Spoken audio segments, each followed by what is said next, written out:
మనకి ప్రస్తుతం ఆంధ్రప్రదేశ్లో బాగా హల్చల్ అవుతున్న న్యూస్ ఏదైనా ఉందా అంటే అది నకిలీ మద్యం కేసు కదా.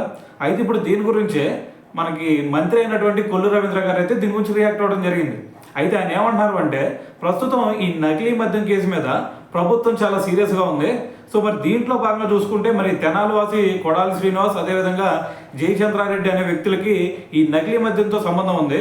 మరి ఇబ్రహీంపట్నంకు చెందినటువంటి జగన్మోహన్ రావును కూడా మేము పట్టుకున్నాం. మరి ఈ అంశాన్ని ప్రతిపక్షం చూస్తేనేమో రాజకీయంగా వాడుకుంటుంది. సో ఇది చాలా దారుణమైన అంశం అని చెప్పేసి ఒక స్టేట్మెంట్ ఇచ్చారనమాట. సో దాంతోపాటు ఇంకో విషయం ఏమంటున్నారంటే మరి మేము చూసుకుంటేనేమో టీడీపీకి చెందినటువంటి జయచంద్రారెడ్డి మీద మరి వెంటనే చర్యలు చేపట్టాం, కానీ అటువైపు వైసీపీ నేత అయినటువంటి శ్రీనివాస్ మీద మరి ఆ పార్టీ ఎందుకు చర్యలు తీసుకోలేదు అని చెప్పేసి ఇప్పుడు ఆయన అయితే మండిపడటం జరిగిందనమాట. సో మరి ఓవరాల్గా విన్నారు కదా. మరి విన్న తర్వాత మరి దీని గురించి మీరేమనుకుంటున్నారు అనేది కూడా తెలియాలి కదా. సో కింద కామెంట్ చేసేయండి మరి.